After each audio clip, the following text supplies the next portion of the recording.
Well, I mean, he's a process philosopher, and so on the one hand, time is very important and irreducible, but there's a Mm, difference between clock time, that time that we can measure, um, and lived time, let's say, or mm, uh, a kind of creative unfolding.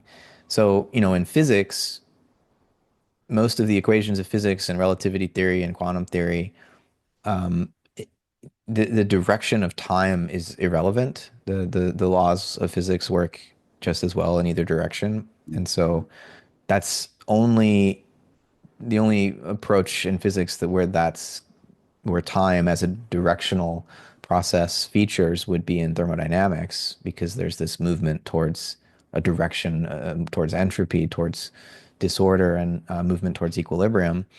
But for the most part in physics, uh, time is this parameter that can go in either direction, which stands in sharp conflict to our perception of time, our experience of time, which is an irreversible forward moving process. Forward in the sense of, the past has already occurred, the future has not yet occurred, and we exist always in this, in Whitehead's terms, a perpetually perishing present, which is to say, the present doesn't last, and yet there's nowhere else we could ever be.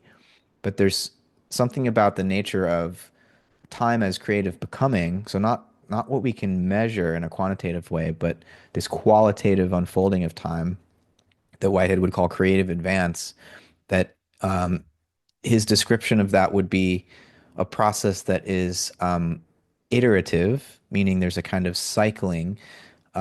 We're always in the now, but the now is always incorporating what has perished, and repeating everything which has occurred before. But not only is time iterative in Whitehead's sense, but it's cumulative, so that no mm, two moments are ever the same because they're going to be incorporating the just prior moments, right? And so for Whitehead, time is this, like, yeah, it's a cyclical but a cumulative process, and so no two moments are the same. Every new drop of experience, every new actual occasion of experience is unique in world history. And there's a creative unfolding that for Whitehead it's going somewhere. It's not going to climax in some final moment at the end of time. It's an endless process. mm. Uh, I but there remember is a McKenna talked about the what was it, the ideal object time wave in time. zero. Yeah. Yeah, yeah, yeah, yeah. So, but not the case for Whitehead though. No, and it's interesting because McKenna, in talking about his fractal understanding of time, is this time wave model that he developed and Mm, supposed to end on December 21st, 2012. And Terence McKenna died before he could see that his theory was not confirmed. On the other hand, things have gotten really weird since then, so maybe mm, something has shifted. But mm, he used Whitehead in a way that to support his theory that I don't think is actually a fair reading of Whitehead, and that's fine. I mean, McKenna was a creative thinker and appropriated from different philosophies in a way that served his own project, and that's just what we do as when we're creative. mm, But Whitehead doesn't see an end to time. It's if I could put it this way, time is eternal, and really his whole understanding of what's happening in each present moment. He has a word for this called concrescence. It's an intersection where time and eternity meet, right? And so we're constantly being in each moment refreshed by this eternal perspective, that Whitehead uses the traditional language of God to refer to this perspective. Um, there's this eternal divine envisagement of ideal possibility, and each of our temporal moments as history unfolds is given a little injection of this eternal perspective of ideal possibility. And moment by moment, we're trying to integrate that ideal with the real, which is what has actually happened. And Whitehead will say, like, history is a wreck. But we continue to soldier on, we Mm, continue to have hope in a better future because we're refreshed by this eternal perspective mm, moment by moment. And that refreshment does, to the extent that there is a creative, um, organizational unfolding, and when we look at the history of the universe, there's an astounding amount of order and complexity. And there does seem to be an evolutionary movement towards ever more intense forms of consciousness. And so Whitehead would mm, say, even though history is a mess and there's plenty of chaos and disorder and destruction, there seems to be more of a tilt towards order than towards chaos in the history of okay. our universe, right? Okay. So that's how he understands time. Mm, Um, More than just clock time, right? It's a real creative process with there are qualitative leaps that can occur moment by moment, mm. right? So Just there's a couple of questions there. So number one, probably a quick answer. In the same sense that he felt that time wouldn't end, did he think, would he say it had no beginning, or was there a beginning? No beginning. So no it's eternal. beginning, It literally is. It's eternal. And okay, I like that. continuous creation. Mm, Uh, so Whitehead would his metaphysics would extend beyond Big Bang theory, mm, this idea that space and time have some origin point. mm, Um, However, he has this idea of what he calls cosmic epochs, and that there's this creative plenum. I mean, for him, the ultimate is creativity. Everything comes out of what he calls creativity, which is very difficult to characterize because there's nothing that isn't an expression of creativity. But that would exist uh, prior to any particular cosmic order emerging.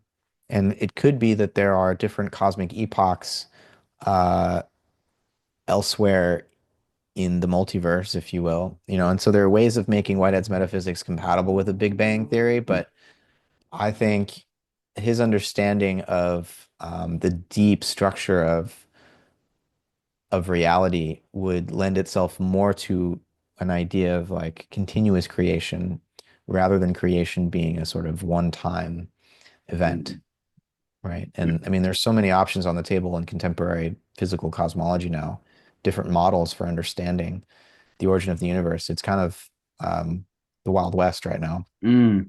Yeah. Um, and I think Whitehead's metaphysics can provide us with some scaffolding to begin to make sense Mm, uh, of the options in a logically coherent and empirically adequate way.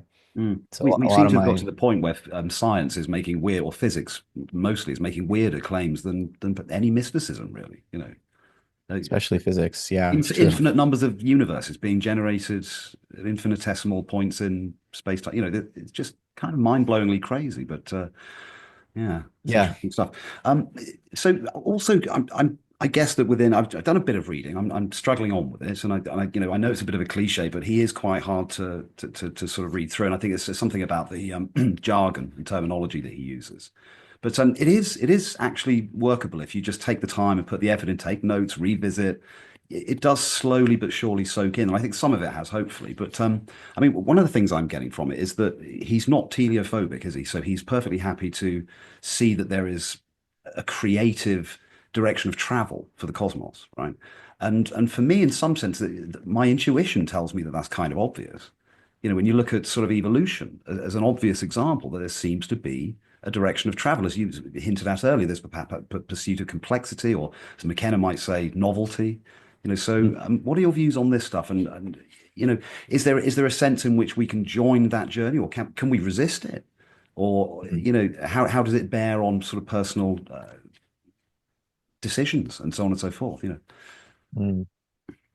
Yeah, I mean, I think there was clearly a lot of teleophobia in the origins of modern science. The medieval world, very influenced by a certain form of theology, was pursuing forms of teleological explanation that were kind of, well, overly anthropocentric, such that the purpose of all these different processes in nature was always to serve the human being because, God put us at the center of creation, and it was a very naive form of teleology. And the sorts of purpose um, that medieval theologians and scholastics were beginning to imagine as operative in nature were of the sort that you might expect from a picture of the divine as a kind of engineer or mechanic, and imposing purpose or design on the universe from outside the universe. And on some level, even though modern science went to great lengths to deny teleology and focus only on mechanical causes, there's another sense in which, for thinkers like Descartes and Newton, unless they had this kind of theology in the background where God was imagined as a great engineer and a mathematician, they never would have expected to find mathematical laws in nature. And so there is a real sense in which there are theological underpinnings or presuppositions that led at least these early scientists to Mm, search for the intelligibility of nature in mathematical terms. But that is, I think, a deep conflict in the scientific worldview, that it comes out of this form of theology, and yet very quickly, as we enter into the 19th century, really, all of a sudden, God becomes a hypothesis that scientists no longer want to make reference to, and everything is explained purely in terms of purposeless, um, the playing out of mechanical processes that have no underlying purpose. And Whitehead's trying to bring teleology back into the picture here, but not of the kind that we would describe as design coming from um, a God who is separate from the world. For Whitehead, teleology is immanent. Um, it stems from the desires that individual creatures have to intensify their experience and to forge new relationships to support the intensification of that experience. And so rather than thinking of, say, in the biological realm, in the way that Darwin only allowed, there's a little bit of teleology in Darwinian biology, which is that organisms want to survive, right? That's the one little bit of purpose that a mechanistic biologist will allow for, that there's a survival instinct. Where does that mm, come from? Oh, I don't know. We'll just assume that, and then we can get mm, evolution and natural selection going. Whitehead says if you actually observe life in an unbiased way, whether your own instincts or any other animal or organism, there's more than just a survival instinct. Organisms want to thrive.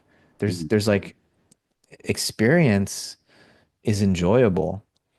And Whitehead says, look, if natural selection and this desire to survive is the only thing that counts in biological evolution, why is it that we see organisms that are more complex and more sensitive, but comparatively deficient in survival power evolving? Like the human being is very fragile mm, in comparison to bacteria, which are nearly indestructible and have been around for billions of years mm, and functionally immortal. I mean, they don't sexually reproduce; they just make copies of themselves. mm, It's a much more efficient form of life. And so, if natural selection and the ability to survive in various environments is what really matters, mm, the peak of life was bacteria. And so, why all of this extra complexity? Why all of this extra sensitivity? Because I mean, yeah, we can enjoy our experience more, but we also feel a lot more pain and suffering. And so, Whitehead thinks there must be another principle at play here, which is that life has this intrinsic desire to enhance its experience, right? To intensify experience. And so that adds another factor. It's not that Darwin's process of natural selection is mm. not occurring, it is, And we know but that it's that not applies to the individual organism and their lifetime. They pursue more food and more happiness and more contentment or right. whatever. So why Right. not sort of scale that up, you know? Yeah, exactly. And it's not, this isn't the kind of teleology that determines in advance what types of forms will be realized in the living world or in the universe, right? Mm, It's very open-ended. but there is an internal drive to explore Mm, uh, that uh, I think is not factored into the Darwinian understanding of evolution, right? And mm, so Whitehead says yes to Darwin, and there's more going on.